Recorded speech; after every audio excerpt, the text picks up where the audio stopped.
Sunday, the 18th May 2025, I received intelligence reports that President William Ruto had ordered that I be dealt with once and for all. And since the goons sponsored by the state on several occasions had failed, police and other state security agencies had to come in. At about 11 a.m., same Sunday, 18th May 2025, this information was communicated to the Inspector General of Police, the Director General of the National Intelligence Service, and the Director of Criminal Investigations by the CS Interior Kipchumba Murkomen, and consequently, a killer squad composed of 101 lethal and dreaded officers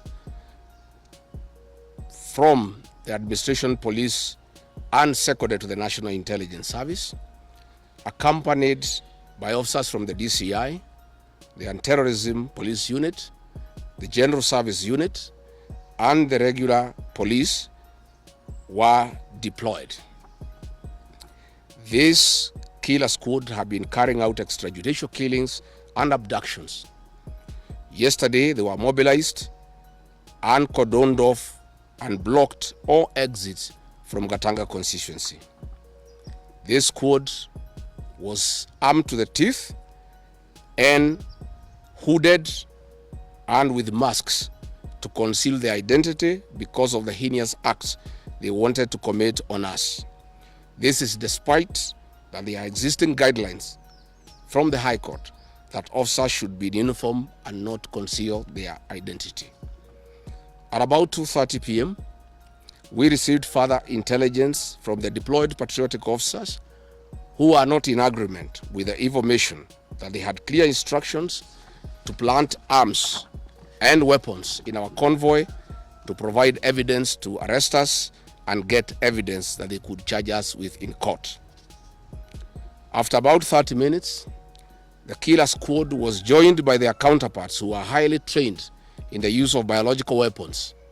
Their instructions were to poison me through inhaled chemicals that would paralyze my brain within 3 months. This was the intent and the purpose of the whole operation. My team and I sought alternative routes as guided by the deployed security personnel, majority of whom are our supporters and opposed to what is going on. We have credible information that President Ruto has directed that my private security personnel be disarmed and be targeted for withdrawal of their licenses so that they can leave me vulnerable to allow room for goons to attack and possibly eliminate me.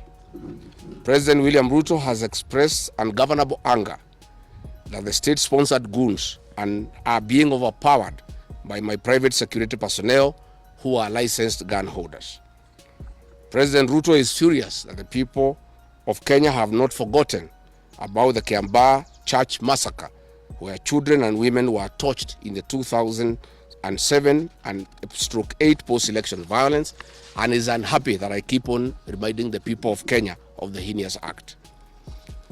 I want to say that although Kenyans forgive each other, they cannot forget this, and there is nothing the president can do about it. The president was also utterly livid that I exposed his grabbing of 5-acre piece of land inside Gong Forest, where he intends to put a private hotel. About my statement on post-election violence, this was a precautionary statement and not incitement. It is based on historical facts and past electoral experiences of 1992, 1997 and 2007 controversial elections, that we must have a free and fair election in 2027. It is my civic duty as a leader to remind IEBC, all agencies and institutions charged with election management, that they must deliver free, fair, verifiable and credible election. I have heard the CS Interior and other pretenders to the throne claim that they will not allow political violence. I urge them to walk the talk. Since November 2024, political violence of great magnitude has been meted on me, my family and my supporters. Not a single case has been prosecuted. For instance, on 28th November 2024, at a solemn funeral service in Limuru, Kiambu County, I was attacked by organized criminal gangs and a police escort. On 28th December 2024 in Shamata, Nyandarua, an inspector of police flanked by criminal gangs threw tear gas canisters at me. On 23rd March 2025 at ACK St. Peter's Cathedral in Nyeri, my convoy was attacked at a church compound by a known criminal gang under police escort. On 29th March 2025 in Naivasha town, we were attacked by the police. On 6th April 2025 at a church service in Mwik, PCA, hooded goons attacked us inside the church. We dismiss with contempt the loose talk by CS Interior that during the DCP party unveiling, where goons dared to cause chaos were fighting for handouts from us. These were state-sponsored, but fortunately, they were overpowered by security personnel and supporters. The CS has given instructions that instead of arresting the said goons, they disarm my security personnel to give goons free access to me and my supporters in future occasions.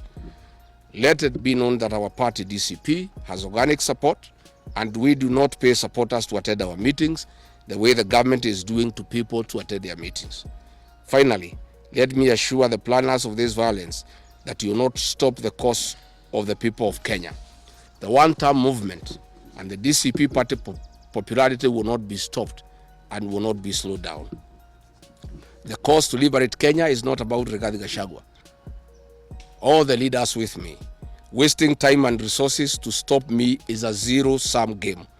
The people of the Republic of Kenya have said that lies must stop, roads must be built, corruption must stop, abductions and extrajudicial killings must stop, education and health systems must work.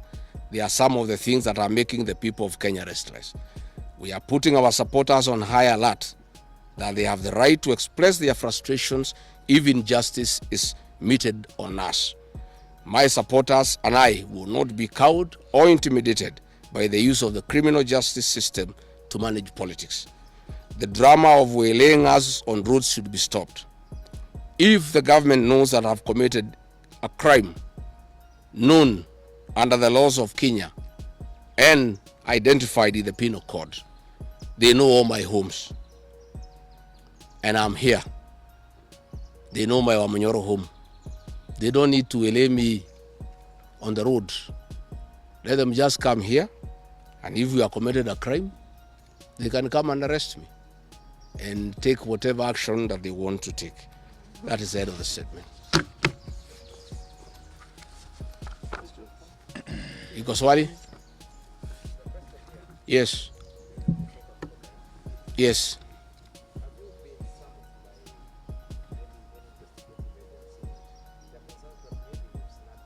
I have not been summoned by anybody, and I'm waiting if there is any summon. What happened is that they wanted to plant weapons in my convoy, and they wanted to use chemicals so that they can paralyze our brain the way they did to Kenneth Matiba. And that is why we had to take an alternative route to get here. I would have wished they came here instead of wailing us on the road and using those dreaded criminals who are responsible for abductions and extrajudicial killings. And that squad works under the Director General of the National Intelligence Service. It's 101 officers who are recruited from the administration police, and they have been given special training by the National Intelligence Service, and they are responsible for the abductions and extrajudicial killings. And that is the squad that had been planned yesterday and mobilized so that they can incapacitate me and my people. Yes.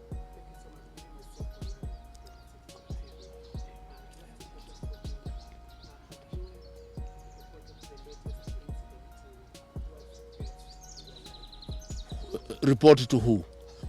These are the same people who want to kill me. How do you report to the people who are planning to poison your mind so that the brain can be paralyzed and then you become a vegetable? I cannot report. And I wrote to the Inspector General of Police and the Director of Criminal Investigations. Instead of answering the issues I had raised, told me to report to the next police station. Yet all these things have happened under the cover of the police. So it is useless to go and report to the police. That is why I'm talking to the people of Kenya, so that if anything happens to me, President William Ruto must be held accountable. And I want to say, when they hounded me out of office, I pleaded with my supporters to stay calm and express their displeasure by singing. That is no longer going to be the case. And my supporters have blamed me for not allowing them to stand up to intimidation and the wrong things that are being done against their leaders. Therefore, our supporters are on high alert, and they will be part of the leadership and ourselves who will be resisting impunity and intimidation by William Ruto and the government.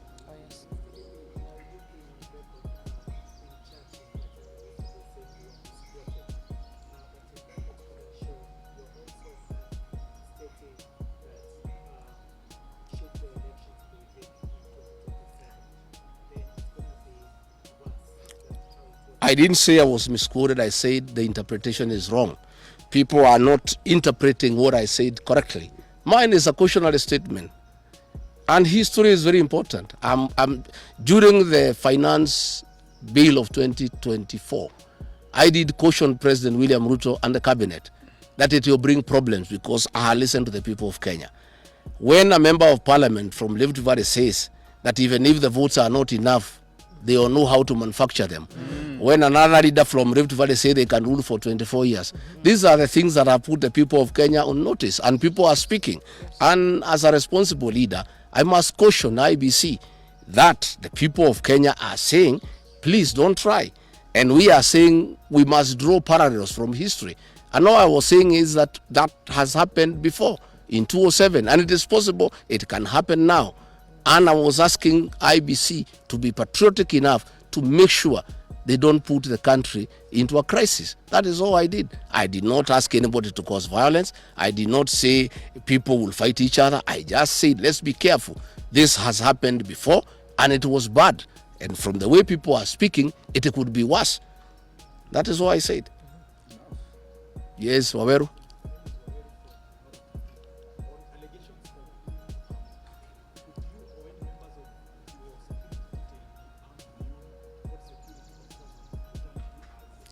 No, I am a licensed firearm holder. I've been licensed as a firearm holder from 1995. Officers who helped me are licensed firearm holders within the provisions of the law. We don't carry any illegal weapons. In this country, civilians are allowed to have firearms.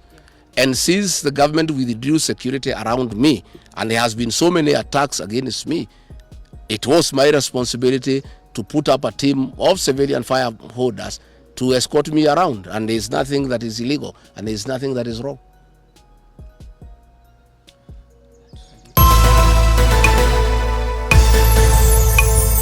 You are watching Wasos TV.